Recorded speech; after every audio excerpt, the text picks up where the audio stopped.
Right, this is the tactics board we've got up here. This is sort of what we looked like this morning whilst we're in position. If the ball was, say, with Van Dijk at the back of the field, sort of Curtis Jones sort of floated at that sort of the sixth position, but it's not really. But where he can get on the ball, right, and sort of contribute to the game.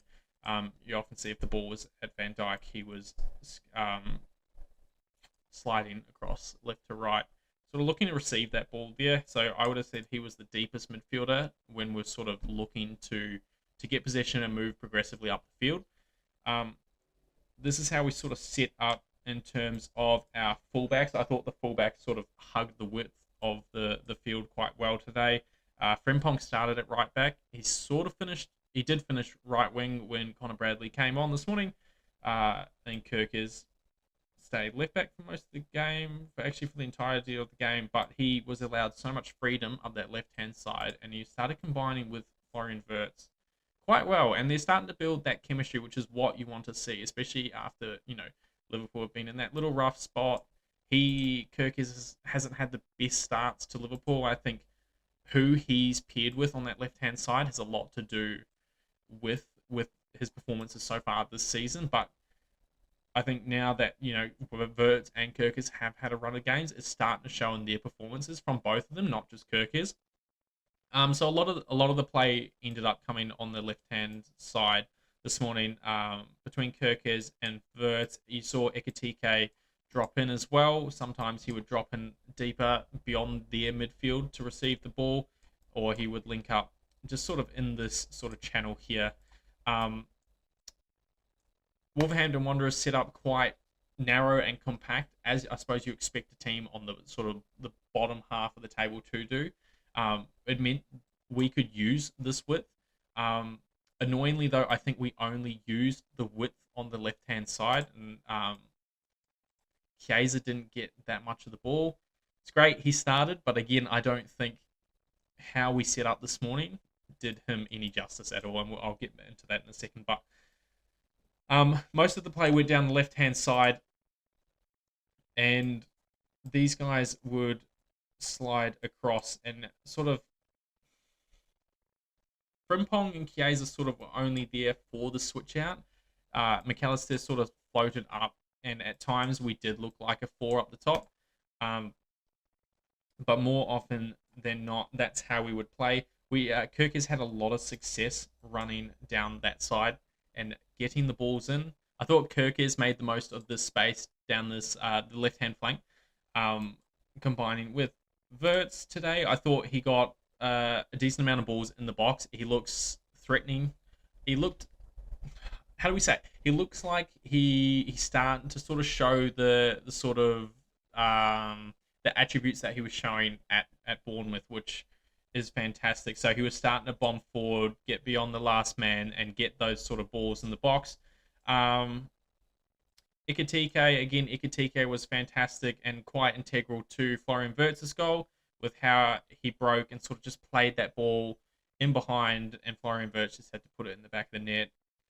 So he had another good performance. I do worry, though, when we are set up in this formation, in possession, the second we lose that, they've got, if they get their numbers forward, in their case, let's get rid of that. Mane was up there, Hwang Hee-chan, and the Arokadere. Apologies if I butchered that. But and when Jones sort of moved up, they were breaking with a bit of speed down the flank and up the guts. And Kanate, obviously, he's been making really, really poor decisions, and he made a couple of those again today. Chiesa had to haul back at one point. Frimpong had to. Kirkers did. Van Dijk, everyone to stop a couple of their attacks. And I thought we actually did a good job at nullifying that. But you can see it doesn't take much to break it through us at the moment. And this guy was up top for most of the game, just being a pain. I thought positionally with how we were set up this morning and the emphasis on attacking down the left-hand side meant that Chiesa, for his first appearance, his first start in ages, his first 60 minutes probably in a good while, maybe since that Plymouth game last year. I thought how he was set up wasn't in favour of Chiesa. I think that showed with just how much we sort of attacked down this side of the field. Chiesa ended up a couple times having to actually run into the space on the left hand side just to pick up the ball and get on the ball. And he ran inside and combined. I can't think with who he combined with, but it might have been Kirkes, and actually got to the byline and fizzed the ball in. It was frustrating because that's how the game was going. Chiesa actually couldn't get much of the ball, but when he did, it was progressive. He did look to go forward. He did look to try and get a ball into the box, and a couple times he tried taking on the players. But with how compact Wolves were playing, there wasn't much movement in there for him. What have I got down here? He has a corner that he could have got to inside the box at one point.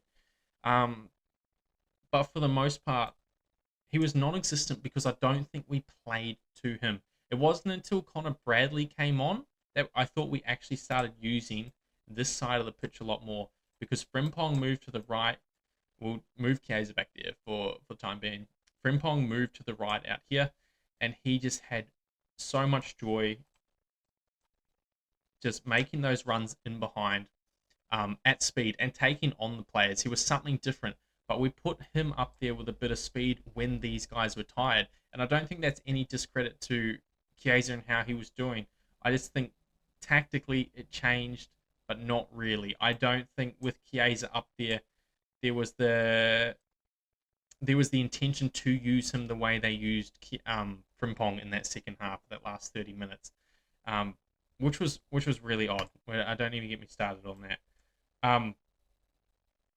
But I thought when Bueno scored that goal, it came from a Canate, a really, really soft Canate challenge. They got in behind from a set piece, and they just put it past Alisson.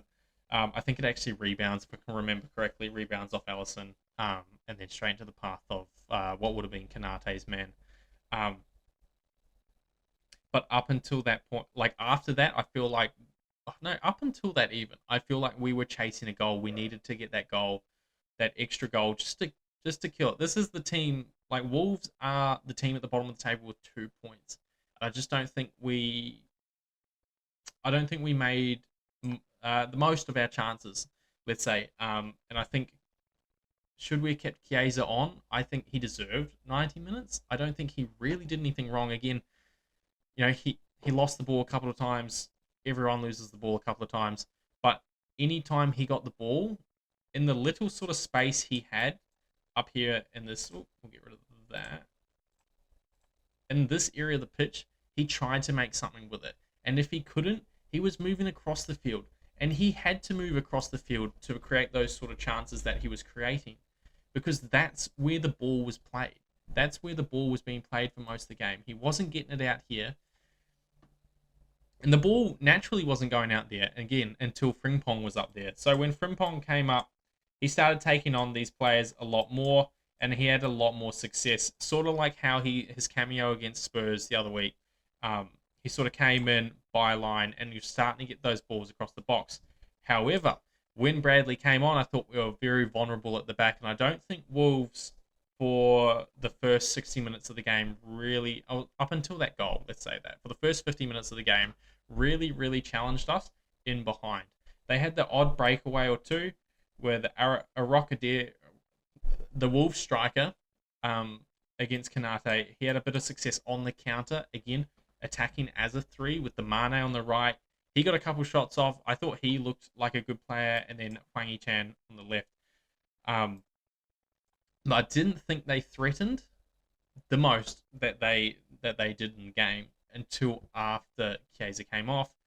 He put Frimpong up top, and he put Bradley on the back. Now, I didn't understand the need to bring Chiesa off.